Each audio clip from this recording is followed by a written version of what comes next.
Hello friends, welcome back to my channel Saranya Sugu வீட்டு சமையல். As usual நம்மளோட மார்னிங் ரொட்டீன் வந்து 5:30க்கு வந்து ஸ்டார்ட் ஆகிடுச்சு. மார்னிங் எழுந்திரிச்ச உடனே வந்து வெந்தயம் வந்து நைட்டு ஊற வச்சுருப்பேன். அந்த தண்ணி வந்து குடிச்சிட்டு அடுத்து பாதாம் வந்து சாப்பிட்டுட்டு நம்மளோட டே வந்து ஸ்டார்ட் ஆகிடும். அடுத்து நேராக அதிரடியாக வந்து கிச்சனுக்குள்ளே தான் ஃப்ரெண்ட்ஸ் போய் நுழைவேன்.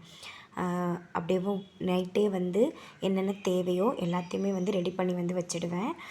அப்படி பண்ணி வைக்க போய் மட்டும்தான் ஒரு 5:30ன்றது எப்படியும் நான் வந்து அந்த வெந்தயம் சாப்பிட்டு அதை சாப்பிட்டு 5:40 நியரர் ஆகிடும். 5:45 ஆகிடும். 5:45லேருந்து 7:00 அதாவது 1.25 மணி நேரத்தில் எப்படி இவ்வளோ டிஷ் வந்து என்னால் செய்ய முடியுதுன்னா கண்டிப்பாக ப்ரீ பிளான் தான். பிஃபோர் த டேவே வந்து பிரேக்ஃபாஸ்ட் என்ன, லன்ச் என்ன பண்ண போகிறோன்றதை வந்து நான் பிளான் பண்ணிவிடுவேன். அதுக்கு தேவையான எல்லாத்தையுமே வந்து ரெடி பண்ணி வந்து வச்சுடுவேன். இப்போ பார்த்திங்கன்னா வாழைத்தண்டு பொரியல் பண்ண போகிறேன் இன்றைக்கி. அதனால் வாழைத்தண்டை பிஃபோர் த டேவே வந்து நான் கட் பண்ணி வச்சுட்டேன்.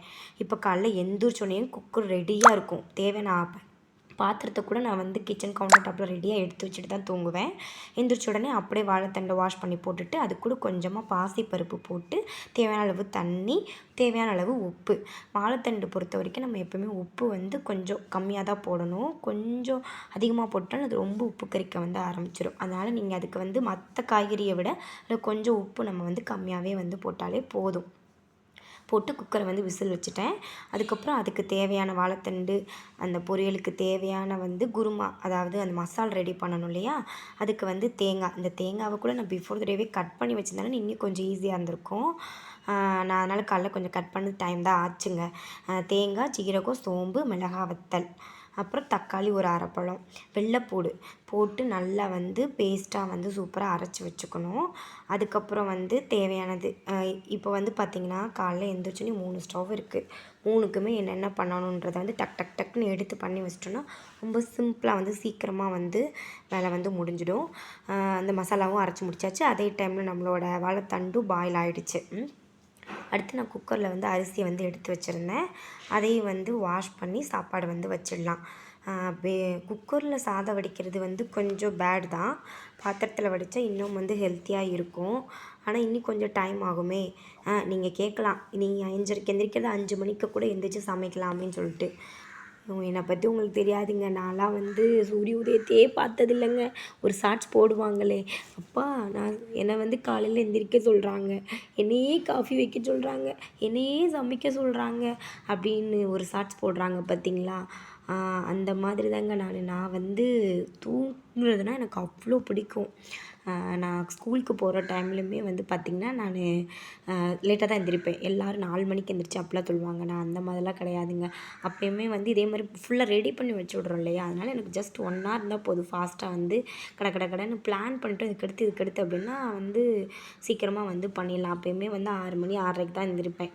இப்போ வந்து எங்கள் பாவா 7 மணிக்கெலாம் ஆஃபீஸ்க்கு போகிறனால தான் நான் 5:30 கூட எந்திரிக்கிறேன். இல்லைன்னு வச்சுக்கோங்க, இனி அவர் 8:30க்கு அந்த மாதிரி ஆஃபீஸ் போகிறான்னு வச்சுக்கோங்க, 6:30க்கு தாங்க நானே எந்திரிப்பேன். இப்போ வந்து முட்டையும் பாயில் பண்ணுறதுக்கு வந்து வச்சுட்டேன் பார்த்தீங்களா.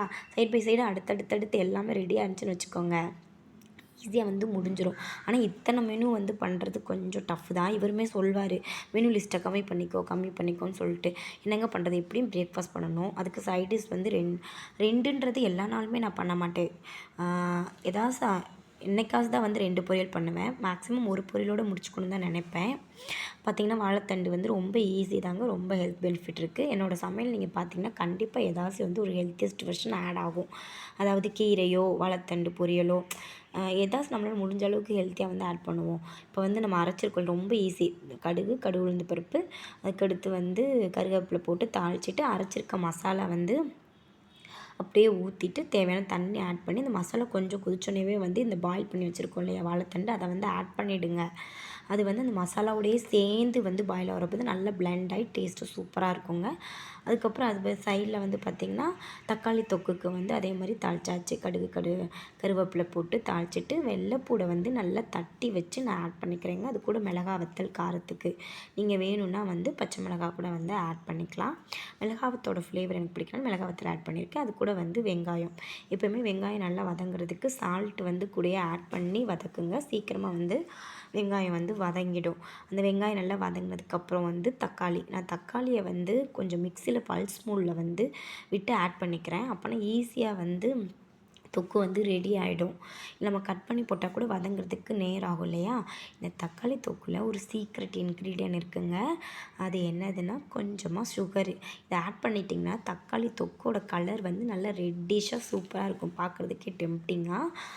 அதில் ஒன்று ரொம்ப இம்பார்ட்டண்ட்டுங்க, சுகர் வந்து நம்ம ரொம்ப கொஞ்சமாக தான் ஆட் பண்ணணும். கொஞ்சம் அதிகமாகிட்டாலும் தக்காளி தொக்கு வந்து ஜாமாக வந்து மாறிடுங்க. அப்புறம் தக்காளி தொக்கு ரெடி. அப்புறம் பாயில் பண்ண எக்கு வந்து பீல் ஆஃப் பண்ணியாச்சு. நம்ம மசாலா எக்குக்கு வந்து ஃபஸ்ட்டு கொஞ்சம் பேனில் எண்ணெய் ஊற்றி அந்த கொஞ்சம் நான் வந்து எப்போயுமே இங்கே சிக்கன் பவுடர், டேஸ்ட் சிக்கன் பவுடர்னு ஒரு லோக்கல் இங்கே எங்களுக்கு கிடைக்கிறது வந்து வச்சுருக்கேன். நீங்கள் ஏதாச்சும் வந்து நீங்கள் வந்து ஆச்சி 65 மசாலா, சக்தி 65 மசாலாக்கள் அது கூட நீங்கள் ஆட் பண்ணிக்கலாம். போட்டு லைட்டாக மட்டும் அந்த எக்கை வந்து டோஸ்ட் பண்ணி எடுத்து வச்சுக்கிட்டேன். அதே பேன்லேயே வந்து கொஞ்சம் சோம்பு, கருவேப்பிலை, வெங்காயம், அதாவது பெரிய வெங்காயமோ சின்ன வெங்காயம், தக்காளிக்கு பதிலாக இன்றைக்கி நான் தக்காளி தொக்கு பண்ணனால வந்து அந்த தக்காளி தொக்கையே வந்து நான் வந்து ஆட் பண்ணிக்கிறேன். அது கூட ஆட் பண்ணி இதை நல்லா இந்த வெங்காயம் தக்காளி எல்லாமே நல்லா வதங்கினதுக்கப்புறம் அது கூட தேவையான மசாலாஸ்லாம் வந்து ஆட் பண்ணிடலாம். கொஞ்சம் சிக்கன் மசாலா, வீட்டு குழம்பு மசால் பொடி இருக்கும் இல்லையா, நம்ம அரைச்சி வச்சுருப்போம் இல்லையா, அது கொஞ்சம் ஆட் பண்ணி இதை அந்த மசாலாஸ்லாம் வந்து நல்லா பாயில் ஆகிறதுக்கு நான் கொஞ்சமாக வாட்டர் ஆட் பண்ணிக்கிறேன். அதோட ரா ஸ்மெல் வந்து போகிறதுக்காண்டி. இது எல்லாமே நல்லா வந்து பைண்ட் ஆகணும், அதாவது நல்லா பாயில் ஆகணும். வெங்காயம் தக்காளி இந்த மசாலாஸ்லாம் கொஞ்சம் கிரேவி மாதிரி கிடைக்கும் இல்லையா, அப்போ வந்து நம்ம டோஸ்ட் பண்ணி வச்சுருக்க அந்த எக்கை வந்து அதோட வந்து நம்ம ஆட் பண்ணிக்கலாம். இந்த ரெசிபி வந்து என் கூட ஒர்க் பண்ண என்னோடய மேம் வந்து என்னோடய லவபிள் லக்ஷ்மி மேம் வந்து சொல்லி கொடுத்தாங்க. உண்மையிலேங்க சூப்பராக இருந்துச்சு. தயிர் சாதம் அந்த மாதிரிக்கெலாம் அல்டிமேட்டாக இருக்கும். அது கூட கொஞ்சமாக லாஸ்ட்டு ஃபைனல் டச்சுக்கு பெப்பர் ஆட் பண்ணிக்கோங்க. இனிமேல் நான் கொஞ்சம் ரொம்ப ட்ரையாக பண்ணிட்டேன். இனிமேல் நல்லா கொஞ்சம் வந்து கிரேவி கன்சிஸ்டன்சியில் பண்ணோன்னா ரைஸோட கூட வந்து மிக்ஸ் பண்ணி சாப்பிட்டுக்கலாங்க. ரொம்ப வந்து சூப்பராக வந்து இருக்கும். நம்மளோட முட்டை தொக்கு வந்து ரெடி ஆகிடுச்சு. அதுக்கடுத்து பார்த்திங்கன்னா தயிர் வந்து ஊற்றணும். பால் வந்து காலைல எழுந்திரிச்சோன்னே காய்ச்சி வச்சுட்டேன். அதோட வந்து வீட்டில் இருக்கிற உரத்தயிரை வந்து ஆட் பண்ணி வந்து வச்சிட்டோம்னா மத்தியானம் இவருக்கு வந்து கரெக்டாக இருக்கும் சாப்பிட்றப்போ அந்த தயிர். அதுக்கப்புறம் வந்து பணியாரம் பிரேக்ஃபாஸ்ட்டுக்கு, லன்ச் எல்லாம் முடித்து வச்சுட்டு தான் பிரேக்ஃபாஸ்ட்டுக்கு போவேன் லாஸ்ட்டாக. அப்படியே பணியாரத்தை வந்து ஊற்றிடலாம். அது கூட நான் வந்து எப்படின்னா வெல்லம் ஆட் பண்ணி வச்சுருக்கேங்க. வெல்லப்பாகு மாவோடு ஆட் பண்ணி அப்படியே வந்து டேரெக்டாக வந்து பேனில் ஊற்றிடலாம். நம்மளோட சூப்பரான குழி பணியாரமும் வந்து ரெடி ஆகிடுச்சு சாப்பிட்றதுக்கு. இதே வந்து கார பணியாரமும் பண்ணலாம். இது கூட வந்து நம்ம வெங்காய தக்காளி தொக்கு இருக்கு இல்லையா, அதை இது கூட மாவோட மிக்ஸ் பண்ணி ஊற்றினோன்னா அது கார பணியாரம். ஒரே டைமில் 2 இது வந்து நம்ம ஈஸியாக வந்து பண்ணிடலாம். எனக்கு ரொம்ப பிடிக்கும் இந்த குழி பணியாரம். உங்கள் எத்தனை பேருக்கு வந்து பிடிக்குன்றதை மறக்காமல் எனக்கு வந்து கமெண்ட் செக்ஷனில் கமெண்ட் பண்ணுங்கள். கொஞ்சம் வீடியோ வந்து ரொம்ப லென்த்தியாக தான் போயிட்டு இருக்குது. நானும் கொஞ்சம் ஷார்ட் பண்ணணும், சின்ன வீடியோவாக போடணும் அப்படின்னு தான் நினைக்கிறேன். ஆனால் வந்து இந்த சாப்பாடு இத்தனை ஐட்டம் பண்ணுறது வந்து அப்படியே வந்து இழுத்துடுதுங்க.